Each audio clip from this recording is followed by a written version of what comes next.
Welcome to Inside Quest. We are the coach and hip-hop choreographer for your mind. Our goal is to bring on truly amazing people that can help you find your intellectual rhythm.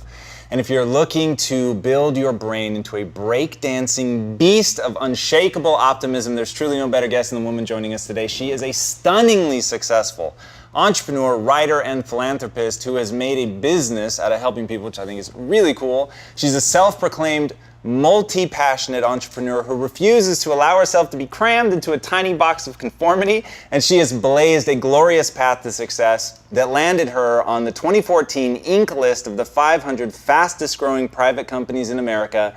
I know from experience that ain't easy. She did it all with moxie and a personal flair that led Oprah Winfrey to call her a thought leader for the next generation. She's written an international bestseller that's been translated into 16 different languages, and she's worked with such global luminaries as Sir Richard Branson and Tony Robbins, two of my personal heroes. Through her world-class online training programs and her insightful, brilliant, award-winning, and hilarious TV show, Marie TV, she has captured the attention of millions, and built an audience that spans a staggering 195 countries. I actually had to look up how many there were because that seemed like all of them, and it virtually is. This woman has done it all, everything from working the frenzied floor of the New York Stock Exchange and the well-heeled halls of Condé Nast to choreographing hip-hop on MTV and being one of Nike's first ever elite dancing athletes. And that breadth of experience really does give her content and training programs a super unique perspective that's really broad and makes it incredibly useful no matter who you are.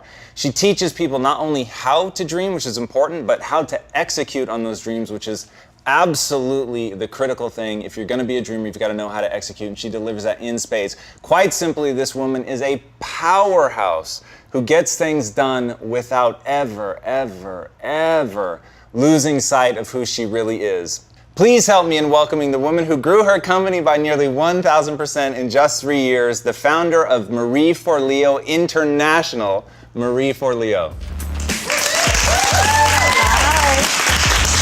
Hey, how you doing? Thank you so much for coming on the show. Oh, it's my pleasure. Thank you. What an honor to have you on.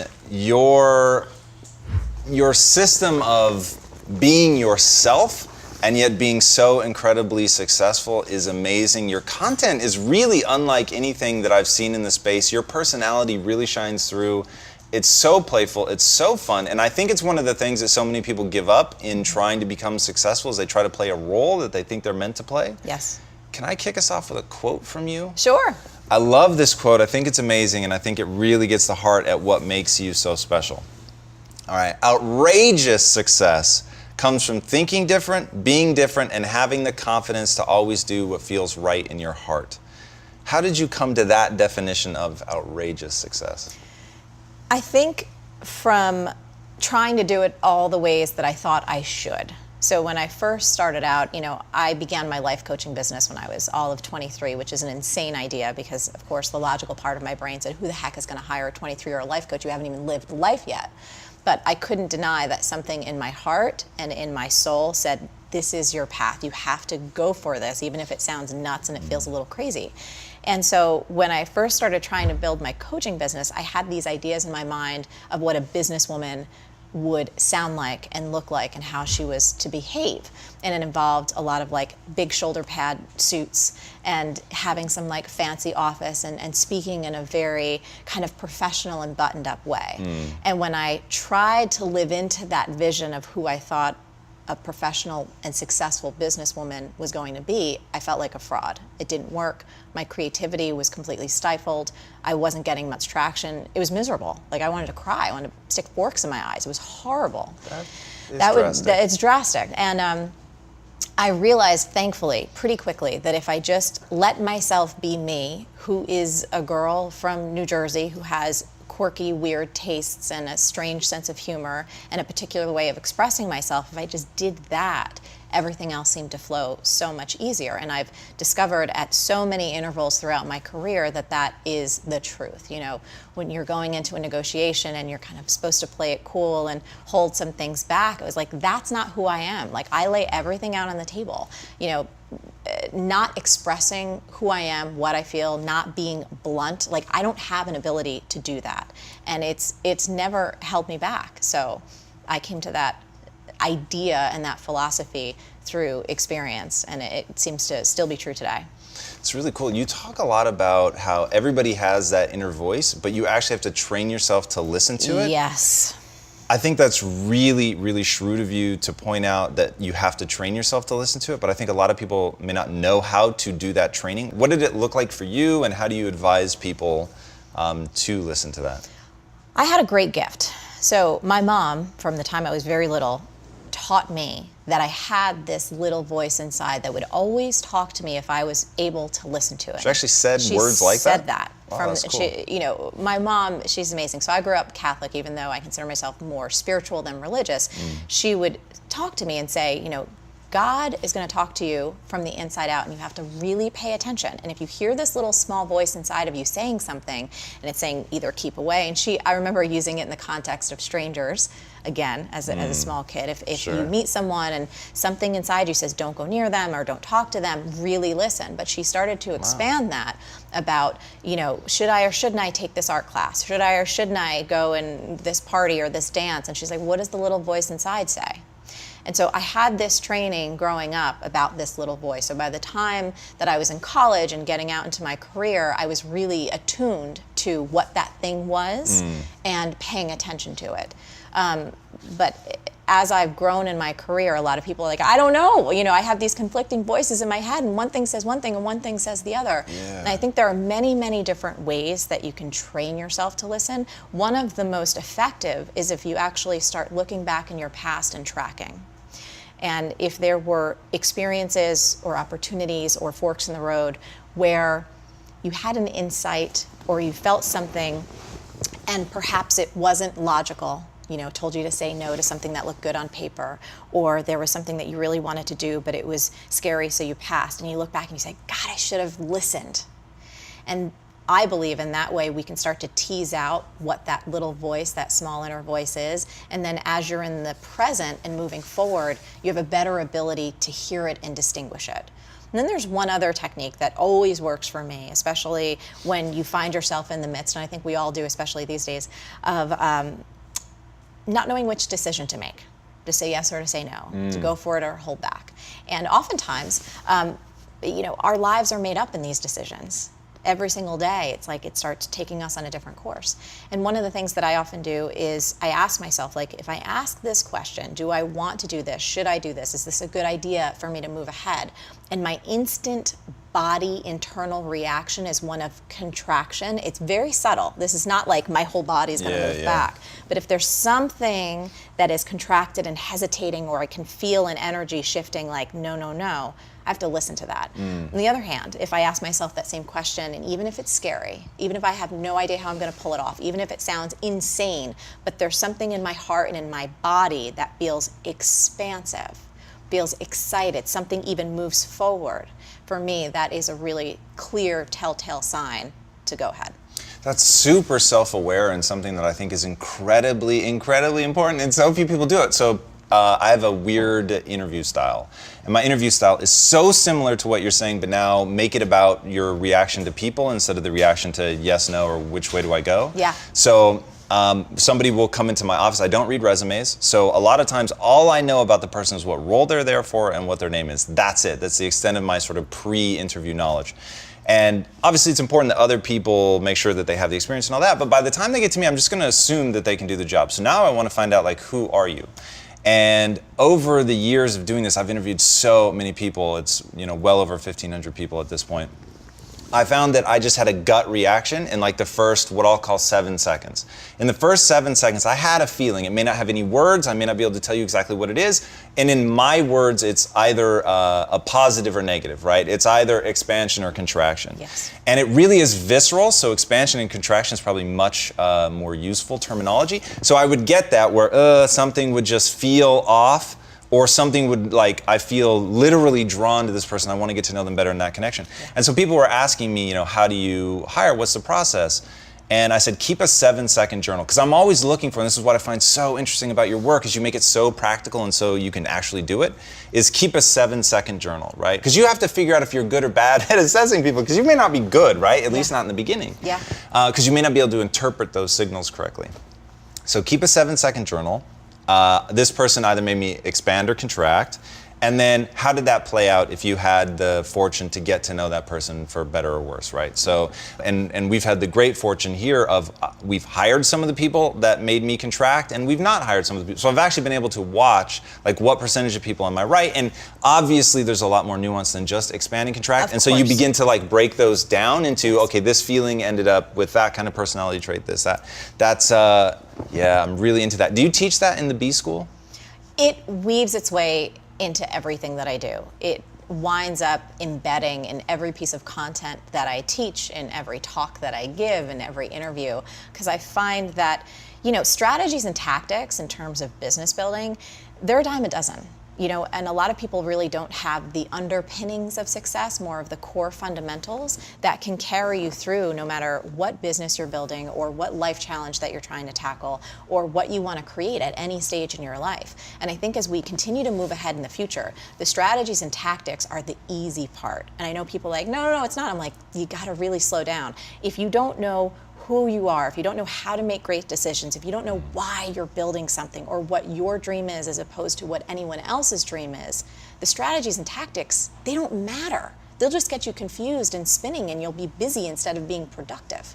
So yes, it is in B School, it is in everything that I teach, and I think these are some of the kind of core life lessons. This is the reason that I wanted to become a life coach in the beginning, because I felt like as I was beginning to learn all of these great concepts and tools and strategies about how to live a truly fulfilling and rich life, I'm like, why did nobody teach me this in school? Like, why is this not a part of our educational system? And how can I take these amazing concepts and things that I am learning, that I am experiencing, and get them out into the world in a bigger way so that we can have a happier, more harmonious, more just world?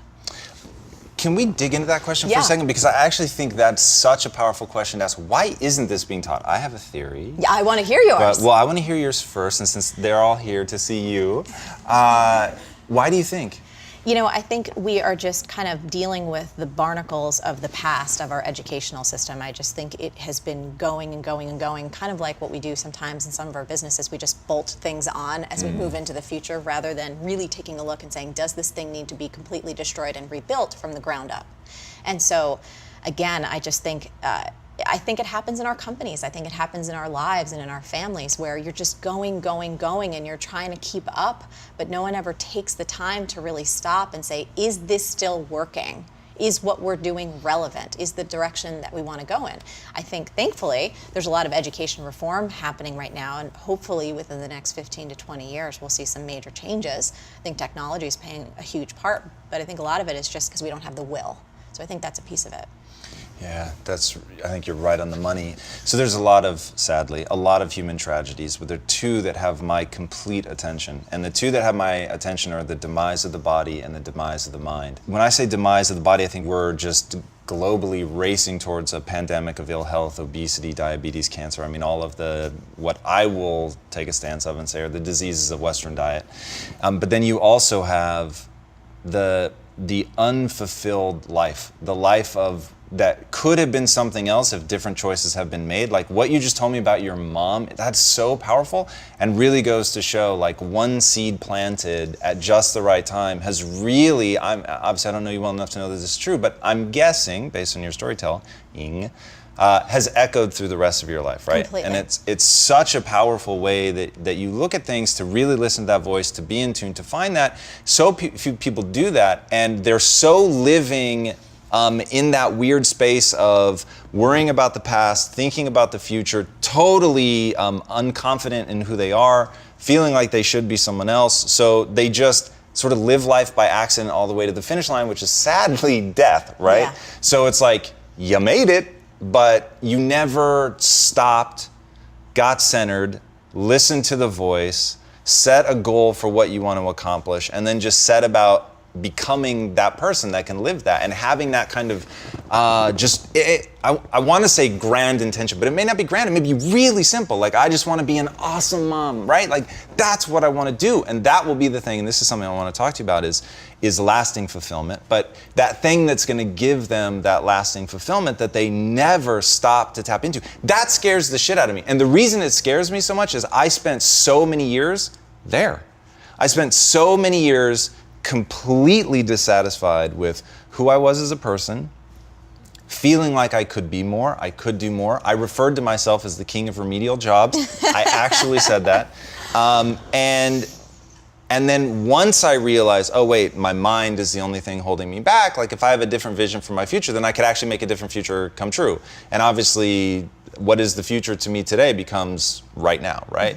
So, and then suddenly my life as it was began to fundamentally change. And once you're on the other side of that, then you, at least for me, and I really believe you, all you can think about is, hey guys, like this is what all you have to do, right? And you can have that thing. Yeah, it's an interesting thing. So I do think it's important, you know, for folks like us to be having this conversation, and many of the people listening. One of the things that's cool about the internet is you, I'm sure, have viewers in every part of the world. And I think it's important. One of my bones to pick with the personal development industry is, yes, it's important to understand the power of our minds, but I also think that we cannot dismiss how oppressive many of the laws and economy and inequality still is, especially as it relates to women. I mean, there are 62 million girls that are denied education every year, 39,000 child brides every single day. So girls getting married under the age of 18 every single day. And the fact that women still, and I cannot believe this is 2016, still earning, you know, 77 cents on the dollar compared to men, and that number goes down if you're Latina or African American.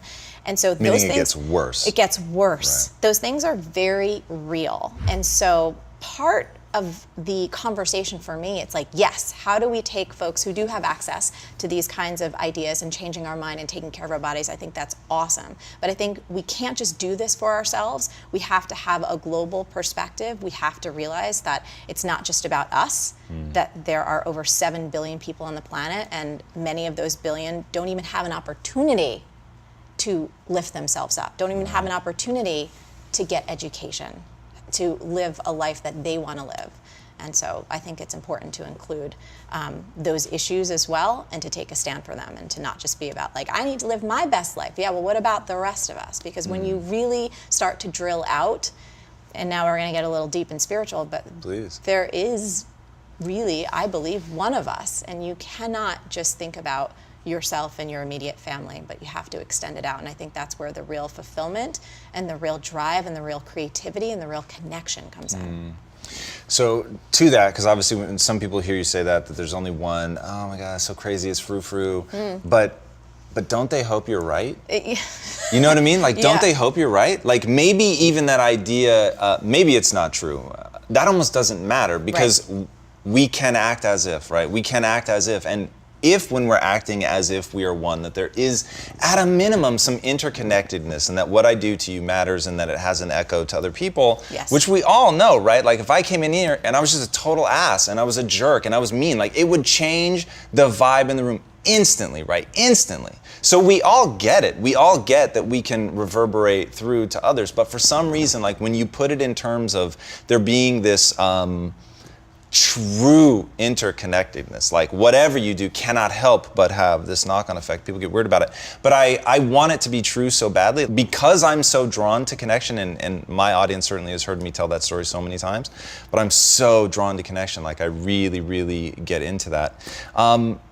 So going back to what your mother taught you and the two conflicting voices that people have, and I think we'll be able to bring this all back around to the interconnectedness. How do you help somebody who has two conflicting voices, both are equally valid, but they're paralyzed just with pure indecision? Yeah, so one of my life mantras that saves my butt every single day of the week is this idea that clarity comes from engagement, not thought. So you can be, sitting on your couch and wrestling with two options, whether it's which business should I start? Should I stay in this relationship or not? Should I go back to school, or should I, stay in this job? There's a million things that all of us kind of struggle with each and every day.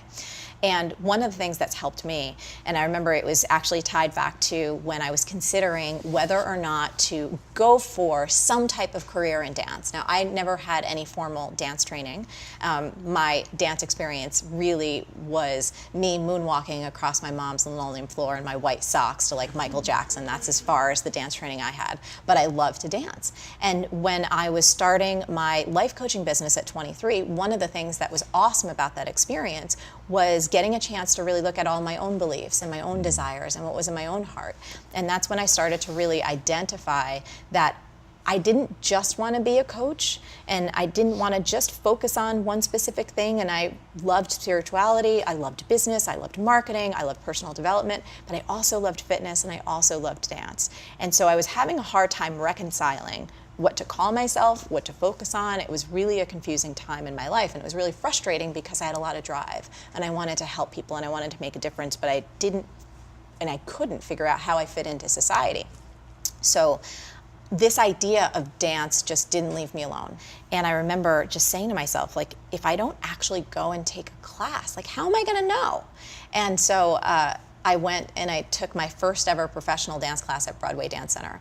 And getting into that class, I was terrified because, you know, in the dance world, unfortunately, if you're 25 years old, in the hip hop world, you're kind of over the hill, which is disgusting to say. You were the old woman in the room. And that's crazy. Like, that is insane to say. And it's Right. not true everywhere. But I remember going into that class, and it was like the warm-up section, and I just sat down on this wooden floor, and I moved myself in the back because I was terrified that I would make, you know, people trip or that people would laugh at me.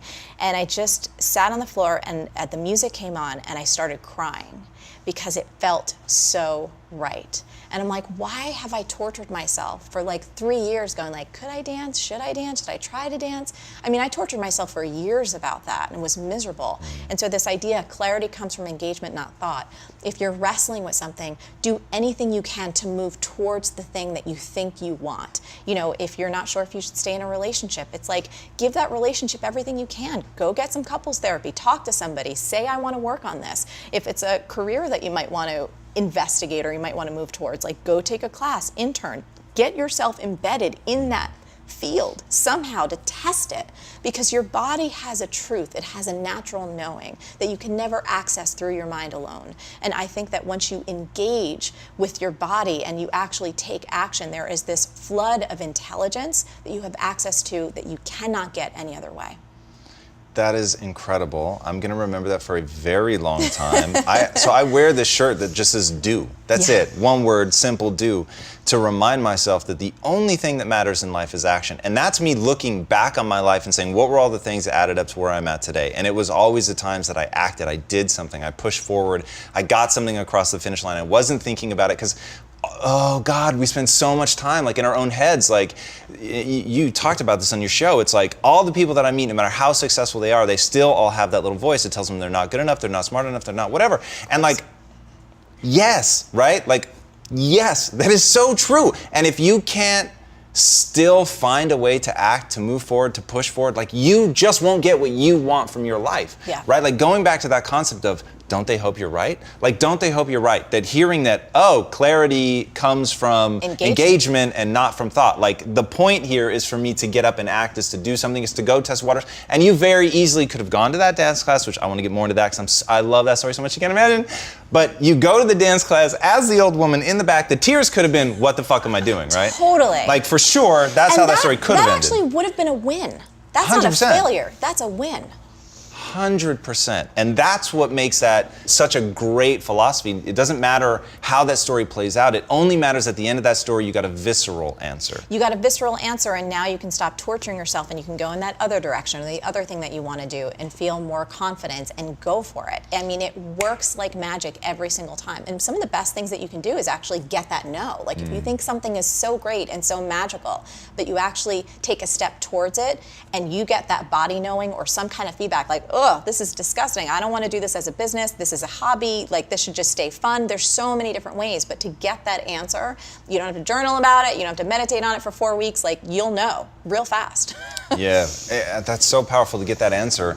Do you know The Heart and the Fist by Eric Greitens? No, I do not. Amazing book. I love it so much. So he tells this really powerful story in the book about people who fail to make it through buds. which is the Navy SEAL training. It's considered the hardest training in the world, and if you get through it, like, you're a man's man, and it's like, you know, the thing. And he said there's two kinds of people that fail. Those that own it, and they'll be honest. It wasn't for me. I wasn't able to get through. The training was too rigorous, too whatever. I realized in that moment, hey, clarity of vision, this is not what I want to do. Yes. And he said those people are not haunted by it. They tried it. It wasn't for them for whatever reason, and they move on with their lives. He said there are other people that they try to shuck and jive and get around just saying like, hey, look, I failed at it. I, you know, for whatever reason didn't want to do it.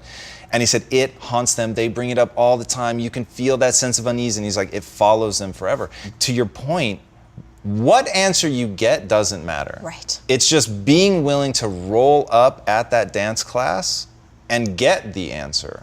And dude, it's so, like, it's brave. What you did is fundamentally brave at its absolute core. And you tell it with such like fun energy. It's awesome. But I can imagine the truth of that moment was pretty, like, I've done things like that where you're the old guy, you're the one who's at a place, like, you cannot hope but to embarrass yourself, right? So in fact, I'm huge into video games. This t-shirt is a subtle nod to the gaming community. But I'm really bad. But like, really bad. Yes. And this one game in particular, you can't play by yourself. So you have to have a team. In my day-to-day life, we're on a world stage. And then I go into this game where they do not care who I am, and they are just handing me my ass routinely. But I loved it enough to show up and to put myself at risk. And I remember I had for real anxiety the first time I did it. Yeah, I think it's important that we cultivate the traits of brave persistence in our lives and give ourselves a chance to be curious about things that interest us and go for them, whatever that looks like, you know, in small ways and in big ways. I think all of us come here with so many gifts and talents and things that are buried and that we never give ourselves license to even inspect, nonetheless uncover or polish or get to this area where they're truly shining. And what it takes is that willingness to be silly and be goofy and probably make an ass out of yourself, which I do on a regular basis, but I wouldn't have it any other way. So you ask an awesome question, at least in some of your talks, Yeah. where you say, are you here to be mediocre? And the answer obviously is no, and it gets a laugh. But how your content is so good. How do you hold yourself to a standard truly of you don't deliver mediocrity? In fact, I'm gonna make a super bold claim. Oh my gosh, I'm ready. People need to go to your site. It's the best site I've seen in the space, bar none. Thank you. How do you hold yourself to that standard? Because it's amazing. You know, I just have a lot of fun doing what I'm doing. It's really hard. You know, we've been doing our show now over 5 years, and it's like people ask a lot of the same questions. So for me, it's like, how do we come up with fresh new ways to say them? But for me, when it comes to creativity and it comes to ideas, I use this one for money too. There's always more where that came from. There's always more where that came from. So I just, when I'm looking at anything that I'm creating, I'm like, you know, would I enjoy this? Like, would this make sense to me? And sometimes I'll go back and look at the stuff that we've created. I'm like, I need that lesson again for myself. I need those reminders for myself. But I just really think about the person on the other side of the screen or in the audience. And I go through those same struggles as everyone watching. And I understand those dialogues that we have in our head that are cruel. And they're miserable. And so I just think through, okay, what are the things that I actually do that have made a difference? You know, there's so much great information in this world, but I try and keep it extremely tactical and actionable. That's it. And we have really high standards, you know, in what we do, and I just do my best. It's really cool that you marry two somewhat disparate, but they make this beautiful combination of we have really high standards and we insist that we love what we do, right? And you guys say, what, if it's not fun, it doesn't get done? Totally. Which is great, and it drips out of the pores of your work that you guys are having a good time, and if you were putting out frivolous content, I think it would be almost tempting to dismiss you for over prioritizing the fun. Yeah. But the fun seems to feed better and better content, and that seems like an incredibly powerful lesson. Yeah, I mean, it is. You know, when we're creating our show, we laugh so much in the ridiculousness that happens, like from the moment we all get on set until when we leave. It's nonstop. But I don't want to also paint this glossy picture because it's hard. and there's a lot of things, this running a company. It's not like you're skipping around, tossing daisies at everyone and having rainbows shooting out of your eyes every 5 minutes. Only do that on Tuesday, right? yeah. It's, seriously, anything else, it would get addictive. But there's a lot of stuff that I do that feels grindy, but overall, is it fun? We all know that we're going to have days where it's just like you're grinding it out. You got to make it happen. I also think it's important too to recognize that you have control over how you approach and how you engage in anything. So things can be hard, but are you going to be miserable about it and like tighten up and get stressed? Or are you actually going to laugh at yourself and say, you know what? This can actually be a really good time. Let me put on some music, let me make a couple jokes, and let's get through it. That's a great attitude. It's a great attitude, and look, anything starts at the top, it's going to trickle down. If you were moody, then I'm sure your staff would be moody, and you'd have a high turnover rate, I might add. But So here's one lesson I really want anybody watching the show to take away from her work, dig into her work, is you're weird. It is so funny and so uniquely you, and so something that one, you get to know you like so fast because you're totally unguarded. Yes. And yet your advice is real. And that is like the best stamp I can put on anything, right? Like you and I share an obsession with Tony Robbins. Love Tony. Now here's why I love Tony. It's real. Yeah.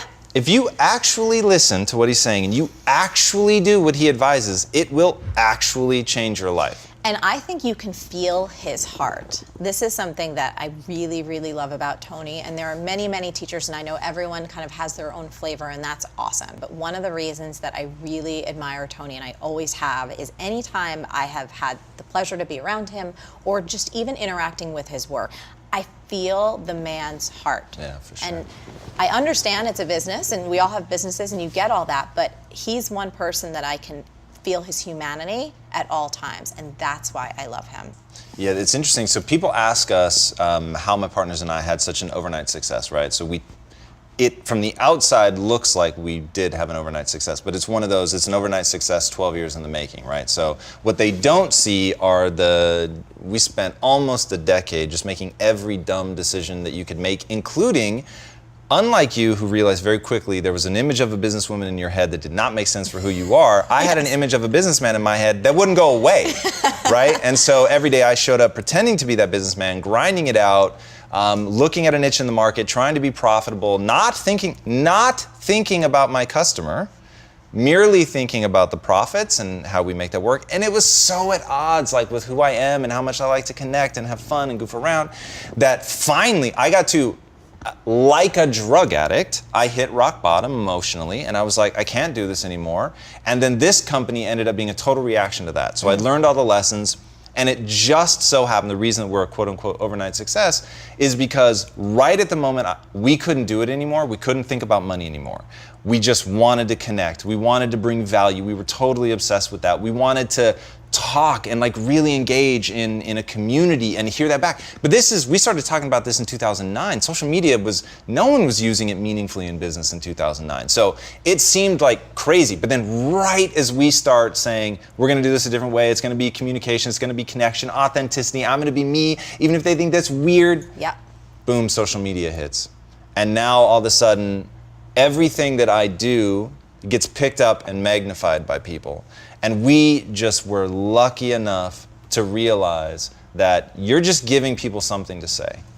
And they're the ones with the megaphone. They're the ones that have the global audience. What you have is the ability to connect, motivate, inspire, and deliver value. And if you do that, then they're gonna go off and say something. But if you give them reason to say something bad, they'll say that too. Of course. So you have to, whatever you're doing is going to be dangerous. So you might as well take the risk on the side of being really who I am because it's sustainable. And I think you can feel that in your work, like just the knowing that it recharges you because you're having fun and you're being you and you're not afraid to grind it out, and that's actually one of the things that makes you so impressive. And look, you don't get to the Inc. 500 without some grinding and some real business acumen. We grind a lot. But I think when we're evaluating whether or not to move ahead with a particular initiative or a product or to make some big change in the company, we really check ourselves. I mean, check yourself before you wreck yourself. Like if this doesn't feel good, if this doesn't sound exciting, and it's going to be a shit ton of work. Everything is. I think people underestimate that. When you say yes to something, it's like, oh, it ain't going to be easy. There are so many different steps, especially, when I started my business, it's like back in the early 2000s. Like, That's crazy. This is when email marketing was completely revolutionary. Wow. A PDF or an ebook was like, what is that? Like, that's insane. And these days, I think one of the interesting challenges is social media and how many different platforms there are and how many different ways that you have an opportunity to share your message, to inspire people to market. So you got to get all these different spokes right. Yeah. I'm actually really grateful that I'm like an OG in terms of the internet because, taking it back there, like I got to really hone my skills as a writer and as a copywriter and as a business person. And then so when everything started to balloon, I was like, okay, I get this. I have momentum. I can like put my fingers in a bunch of different things. But yeah, you do have to grind. Like it's not cute. And I think one of the things, it's sometimes when I meet a lot of people here in LA, like on the streets, we just have a huge community out here, and there was like, oh my God, it's so fun to see. I'm like, yeah, I don't wear heels every day, and I don't get a blowout every single day. It's like most days of the week, I'm in the same sweatpants with my hair up in a bun, absolutely zero makeup, grinding this shit out because that's what it takes. If you want to be an entrepreneur, you're going to work like 2 to 3 times as hard that you would ever work at a job, especially for those first few years. Please tell me somebody is going to tweet out, you have to grind and it ain't cute. Like that was, hashtag respect. That was awesome. If my phone weren't shut off right now, I'd be tweeting it out. That was amazing. Let's talk about grinding because I'm in a cocoon of frustration right now. Sure. And my frustration is this. I actually want good things for other people. Yes. I am wired to enjoy connection, which is why I so hope you're right, that we really all are interconnected. That really means something to me. And to me, the juice of life, the reason I do all of this, the reason that I'm doing Quest Nutrition, the reason I'm doing Inside Quest is specifically for one moment. When you see that light switch on in somebody's eyes and that person's life will never be the same. I have the chills right now thinking about it. That person's life will never be the same for having encountered this place or me or whatever. That's why I do it. So I spent years chasing money. We got offered over $1 billion for the company, could have taken it, but I wanted to be in a situation where I could see as many people as humanly possible have that moment where they wake up and I now know their life will never be the same. So getting into my cocoon of frustration came from how few people seem to want something for their life as badly as I want it for their life. And that drives me nuts. And it drives me nuts because I know if they were willing to grind it out, despite not being cute, if they were willing to grind it out, it would change everything. Yeah. Right? If they're willing to go to the dance class despite being afraid, if they're willing to write another draft because the last 17 were still mediocre, and to hold themselves to a standard, if they were willing to grind it out knowing they just need another skill. Like, some of the stuff that you've done from work with Richard Branson in South Africa, helping young entrepreneurs, talking to Tony Robbins about the money mastery, you span the gamut. But none of that happened by accident, right? They were skills that you acquired over time. So it's like, here they're looking at somebody who's having a great time, built an amazing business, spans like all of this different knowledge base, and is telling them point blank to their face, you need to grind. Yeah. And they're still not doing it. Yeah. Please help me. I want out of the cocoon of frustration. Yes. How do we help people empower themselves and realize it's just a necessary part? Well, I think one of the keys is to recognize there's a few things that we can dive into here, and this is exciting for me. So, one, I think people have to want change themselves, really want it. So, the people who are ready, who are probably going to be tuning into this show, the kind of people who would engage with you or with me or with your company, they're hungry, they're searching. But all you can do as a leader and a teacher is to be there, be very loving, be very compassionate, be very generous, but also know that people have to do it for themselves. And that you can be there and be their champion, but you can't want it more for them than they want it for themselves. We've done a tremendous amount of work to cultivate this and to put this community together. But I cannot beat myself up for folks who choose to do nothing. And so that, for me, is my approach. And I also like this other thing. This has been a really important kind of mantra for me. Sometimes when I'm thinking about what I should say yes to or what I should say no to when it comes to speaking engagements or things like that, it's like I really want to go where the people want me. I don't want to go where folks are like, what you got to say, honey? You know what I mean? Or like, prove it to me, or you really think you got something to offer? My life energy is so much better spent with folks who are ready and willing and want to take action. And for those other folks, you know, when they're ready, they'll find their teacher, whether it's me or, you know, the millions of others who are out there with great ideas to share. So if I were you, to get out of the frustration cocoon, I would completely release yourself from wanting it more for someone else than they want it for themselves. That energy match really has to be there. I have friends of mine who, they're not coaching clients per se, but I do what I do so naturally that I wind up saying, hey, you need help, let me help you. And my friends often come back like excelling at their homework and doing things beyond what I taught them to do. And I'm like, they want it. They really, really want it. And someone who doesn't want it, you can't make them want it. Okay, that's so the right answer. And you don't want to let it go. Well, can I tell you why I need your help? There's one more thing you have to help me get over. Please, of course. So, and I'm being deadly serious despite my tongue-in-cheek delivery. That's okay. All right, one of my most honest goals, if I'm like really stripped down of everything. Do it. I want to end generational poverty. Now, the reason I care about that is, one, I used to Big Brother in the inner cities. Yes. So I spent 8.5 years with a kid who was an orphan, ends up being adopted by a mother who's incredibly abusive. So then he goes into the foster care system, and I mean, I was his, the person who saw him through the court system. Everything was crazy. And that really changed, it made it real for me, the people that are struggling, right? Mother Teresa, no one will act for the many, but you'll act for the one. For 8.5 years, like that was my life. Like I was inextricably tied to that. And when you spend that kind of time with somebody that you love, you begin to really ask like, hey, no bullshit, what is happening to this kid? Like, what's holding him back? Yes. What are the keys that he needs to be successful? Absolutely. And it obviously all comes down to mindset. Now, do you know Jeffrey Canada by any chance? I do not. Okay, you're gonna love this guy. You're gonna research him. He's a New Yorker. Awesome. And Jeffrey Canada, super bright guy. If I remember right, he grows up in Harlem. He gets a scholarship to Harvard. He goes to Harvard and he says, basically, I'm gonna learn this, education system. I'm gonna learn it from the inside. Then I'm gonna go back to the inner cities and I'm gonna revolutionize everything. And what he realized was that I'm making a very long and beautiful tale of humanity very short. And he realizes what I have to do is give up on adults. They're too far gone, right? He took your advice and he realized I can't want it more than they want it. So I'm gonna go for the kids. So what he did was he started a program where he brought mothers who were either about to get pregnant, meaning they wanted to have children, or they were actually pregnant. And that's how early he felt he had to catch the child.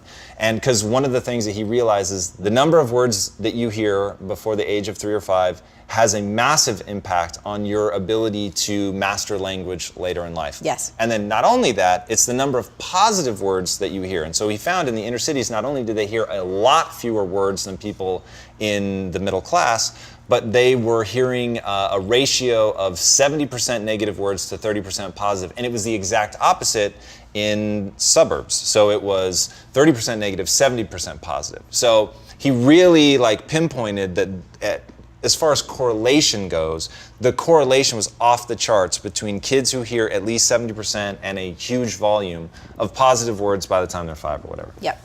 So I'm done with adults, I'm going straight to the kids, I'm gonna get them in this program, I'm gonna make sure they read to their kids every night, and that's it. Now, he's been doing this for a really long time, and we're still struggling. And the reason I think we're struggling, so I happen to have a ton of experience in diet. When you bring a kid with cancer into one of our programs, we know which kids are gonna succeed and which will fail. The ones that succeed are the ones where the entire family adopts that treatment diet. The ones that fail are the ones with the kids on the diet protocol and the parents are eating pizza over in the corner, right? That borders on torture, right? They're eating a bowl of ice cream. Hey, Jimmy, how you doing? Yeah. Right? And Jimmy's eating medical foods, essentially. Yeah. So if I'm ever going to actually make a meaningful impact on I'm being subtle for you. I'm gonna end generational poverty. Yeah. If I'm ever actually gonna pull this off, then I have to deal with the people who don't want change. I've got to find some way, because they will hamper the people who do. Well, okay, I disagree. So thank God, yes. Because I feel hopeless. So we have done some work with Save the Children here in the U.S. in terms of their early childhood education and early steps to childhood education. And we know from research that this is actually one of the most powerful, proven, research-backed ways to start to dismantle systematic and systemic poverty in this country and around the world. So I think, if we're talking about developing countries, there's a lot of different things. But if you're talking about here in the U.S., if I were you and that was my mission and I felt so strongly about that particular issue being no more, I would start to look at those organizations. It sounds like you have a great resource in the gentleman that you shared, but I know there are other organizations doing really great work about early childhood education, and there are millions of moms and dads who want that help. And I think if we focus our attention and our energy first on the people who need it and want it, and again, those are millions, we will get that awareness, those voices, and the momentum needed that the folks who are not interested at this point, it will shift culture. We will absolutely shift and change culture, just like what's happening now in terms of our understanding of what we should be eating and how we shouldn't have sugar. And I know there's obviously a lot of work to do there, but I'm talking specifically about your frustration. If I were you, I would go where there's attention, I would go where people are doing great work, and I would use your entrepreneurial skills to get them more funding, more marketing awareness, more people into those programs, because I think those entrepreneurial abilities are what's going to help these nonprofits do their work even better. Word. Word. What is your definition of a life well lived? For me, it's going to be multifaceted, but part of it is doing the work that you're born to do, making the difference that you feel that you were born to make, and having a great time doing it. And what do you think about lasting fulfillment, what I call framework happiness? Maybe not the greatest word, but that sense of true fulfillment that isn't so momentary. Ironically, I actually think the only place you find it is in the moment. I think the only real secret to genuine joy and that feeling of satisfaction and connection that we all crave, the only place that can happen is in now. And the more that you can strengthen your in the moment muscles and like our ability to just be here, and then, if we're on a train or on a plane, just be there, or like waiting in some ridiculously long line in a grocery store, and to like really be there with those people and those humans and the beauty that surrounds us.